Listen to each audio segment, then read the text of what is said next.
Rob. It's a great joy to be with you today. I have been a member of this parish for 5 years, and I came back, I guess, 2016. I'm entering my 5th year. I lived in Rome, Italy for 4 years with my husband, and my husband was the director of the Rome campus over there, and so we had college students from the University of Mary, and directed them and helped them in their studies over there. So I'm going to begin today. I also should just mention I have 5 children. They see me at the 9 a.m. Mass. I sit in the front row, which is kind of key to one of my pieces I'll talk about today. And yeah, I've been married for 11 years, and I am a director of pedagogy at the Way of the Shepherd Montessori school in Blake. So it's a little bit about me. But yes, it's a great joy for me to be here today. Last year, Tammy asked me, well, she was desperate. I was in the room, I was not anticipating to become a catechist. Though I desire, I love children, I love to teach. I've taught 4th through 6th grade for many, many years, but it came to the meeting for parents, and she was asking, she needed another catechist. And I just kind of had this feeling in my gut, oh, okay. So I decided, yep, I'll do it this year, even though life was busy at home. I said, as long as I can take my 1 year, well, he wasn't even 1 at that time, as long as I could take him with me, then I would do it. And so I had the most beautiful experience, and I just want to share today some of those things that I learned and some of those things to help you prepare for whatever age you are working with. I would love to know, just by a show of hands quickly, who works with the youngest learners, like the 0 to 6 learners in the parish? Okay, great. Wonderful, thank you. Who works with the elementary? Excellent. How about middle school, high school? Great. And then our adult learners. Oh, good. Okay, good. Wonderful. So I want to talk about the 3 keys to planting seeds today, and so I brought my keys, as usual, to remind you. So these are planting seeds of faith, and in our Catholic faith, it's so important to have some guidance and direction as we move into our catechesis that we're going to teach. So those 3 keys, meaning the role of the teacher, preparing your environment or your classroom or your space that you're going to be working in, if it's your home or wherever it might be, and then acting as the model. And I think Father just beautifully stated, just acting like the disciple. Being a disciple of Christ, what does that mean? In putting yourself third. So I think the conventional way of thinking of teaching is that we are at the head of the classroom, and we are projecting our faith or our whatever it is we're teaching onto our students, as I am today. This is very unnormal for me to be up here on a microphone, because when I'm working with students, I am down around working with them and engaging in that relationship. So it's very important to know your role, and I'm asking you to think a little bit differently today in how is it that I can still teach and give information, but not be necessarily at the head of the classroom. How can I engage them in a different way? So you are the guide. You are giving them information which you will receive from Tammy, your father, or from your faith that you know personally. And how do you project that on them? There's a principle of building community, a peaceful community. So beginning with 3 important rules: respecting yourself, respecting others, and respecting your environment. And this can be done across any level that you are teaching. So when you think of establishing your community, and you're thinking of some rules, some guidelines to follow with whatever age you're working with, how do you respect yourself? Well, I'm going to do my homework. I'm going to read the readings for the Sunday. Father always asks us to do that in Mass, be prepared ahead of time. But how else do you respect yourself? Getting enough sleep, getting enough, going to adoration, praying, whatever it may be, all those pieces are very important. And then how do you respect others? So often as a teacher, in a conventional way of thinking, We start to ask students, okay, what sort of rules do you think you should have? Oh, no running. Well, the last word that they hear is run. So we're not really solidifying that as a good habit to do. So instead, in our Montessori mind or way of thinking, we ask them to use our walking feet or walk. We're going to walk in our classroom. So just be thinking of those things that you ask them to do. Raise their hand. Okay, they're probably going to raise their hand. It's something that they were taught to do in school. We're just trying to make a positive spin on whatever goals you've established. And then respecting your environment. So often, no matter what age you are, knowing how to open the Bible carefully, knowing how to respect your materials, whether it's your pencils or your whatever it is that you have in your classroom, your environment. In my environments, I love to have things like a prayer table. So it's set up today for you, and it changes with the seasons, which I know Tammy will talk about later, the liturgical season. So the different colors. To have a cross, to have a candle, a Bible, something simple to draw you into prayer. So that's an important part also of you as the guide.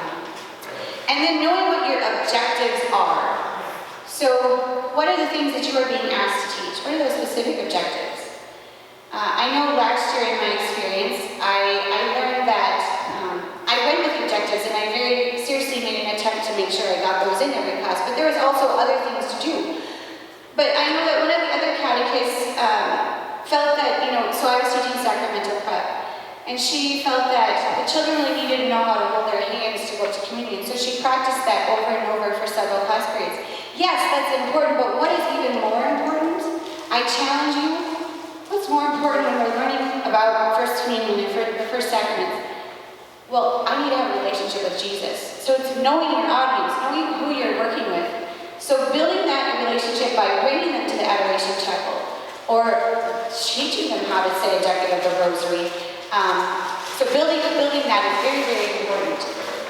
Rather than the objective of learning how to hold their hands, because they're going to learn that from Tammy in a couple of months, and they're going to spend a lot of time on that. So just be mindful of what is my intention here, and then how am I going to make sure that they have that seed and that is ready to blossom and bloom as the years go into the future. So there's 4 main roles of the teacher. Preparing your environment, which I'll talk a little bit more about in just a few moments. Observing. So observing your students or your learners, whoever they are. What are the things that are going on in the world today that are affecting them? What are the things that they're doing? What sort of behaviors are they showing me? And helping to just kind of foster that understanding of who they are as a person. Presenting lessons, that's the third item that you are responsible for. And then acting as a model. So if you say that it's important to go to Mass every Sunday, but you are not there in present, it's not a really great model for them. Because if they don't see you living out your faith and exuding joy and exuding life, then how are they going to take that in? Because then that means to them, oh, that must not really be that important. I can still be a good Catholic and not have to do that, or not have to be prepared for the readings, or whatever it might be. So just thinking a little differently about that. All right, the next thing I want to talk about is preparing your environment. So last year, in my classroom, Tammy and Rob, I know they did so much work to prepare all the environments, or classrooms, if you will. And when I would come in the morning, they had those long tables, wonderful tables, great way to do work. And I'm working with Tammy. But I enjoy having my students have more, think of it like centers or things to, places to go, rather than us all at one large space. And I'm going to tell you a little bit more about that in a few minutes, but I would set the tables up around the perimeter of the classroom. Simply because when I wanted to start, I wanted them to come in to a space to feel welcome, and I wanted to start in a circle, or a semicircle around my prayer table. Because I wanted to make this the most important part of our meeting. Prayer, the most important part. So allowing us to enter in and sit around the prayer table and just kind of reflect on our time, what we're going to be doing, and just kind of having a schedule to kind of gauge that as well. The other thing, I had chairs kind of put up around the tables, but the tables again were facing the wall. Now I know in a time of COVID this may all be out the window, so I apologize, but trying to get you to think about different ways. So maybe in a youth group setting, you're starting in a circle and you're not having that barrier of a table between you. Maybe it is you're not even going to have tables and you're just going to meet in chairs, or you're going to meet on the floor, depending on your age group that you're working with. Very important. So meeting them where they're at. Teenagers, I know, are more comfortable probably in chairs surrounding or couches or whatever it might be. So just thinking about those pieces. Making sure your environment is clean and not cluttered with all sorts of posters or things that might distract them from why you're here, learning about the faith. Okay? Because when we have all those words all around, it's hard then our brains can't process all that information all the time. So get rid of the stuff that they don't need to process and let it go. Yes, there's some beautiful posters that have some wonderful things that, can show, be positive or whatever it might be, but it's not really necessary. So thinking about what's essential, okay? And then having a warm, welcoming environment. So I like to bring flowers or just something from my garden, or have children bring flowers from home or whatever it might be. Having a time for daily greetings. So greeting every learner at the door every day and just welcoming them. How's it going? It helps them ease their mind. And then having a time for prayer, class meetings. So I'm going to just go through my schedule of what I did and what I found to work really well last year, and that is, and I do this in my own classroom as well when I'm teaching, but to open in prayer. So I had everyone come, we open in prayer, and then I would give a little of the lesson. So whatever Tammy would give me, I gave the initial part of the lesson. And then I had them break off into places around my environment.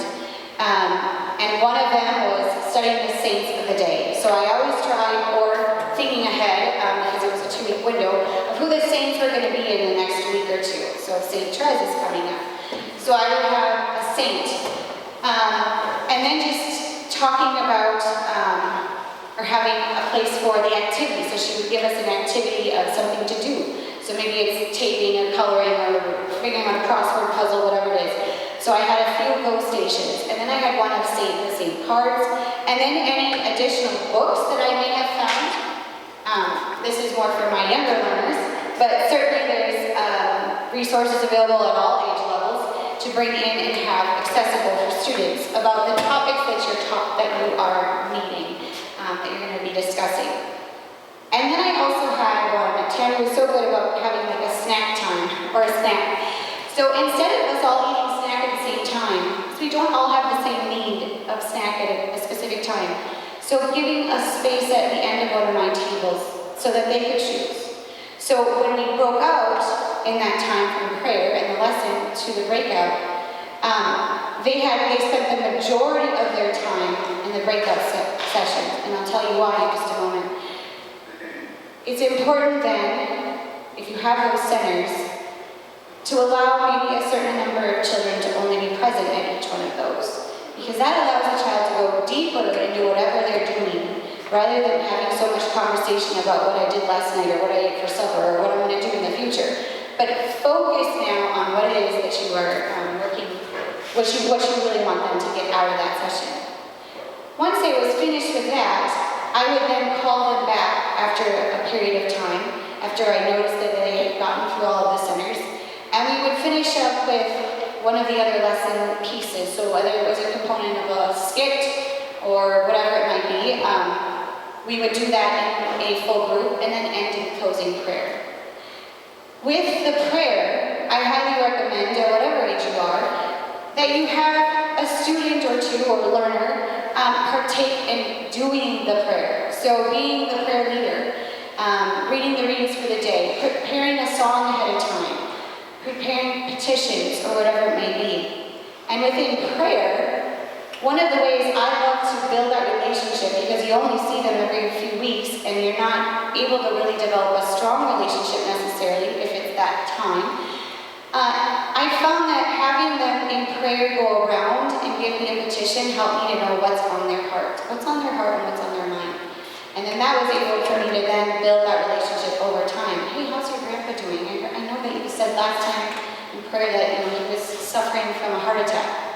So just building that relationship is so key to your ability to be able to work with them.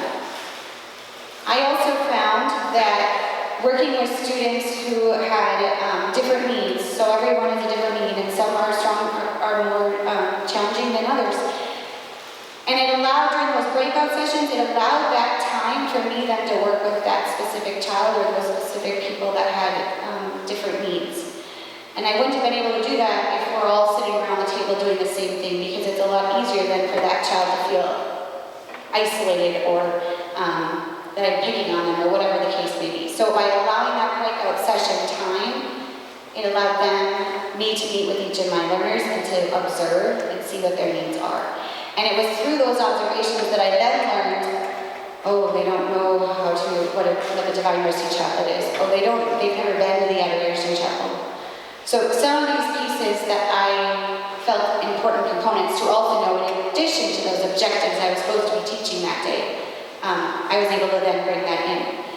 So those are the pieces that I want to share about just the environment in itself.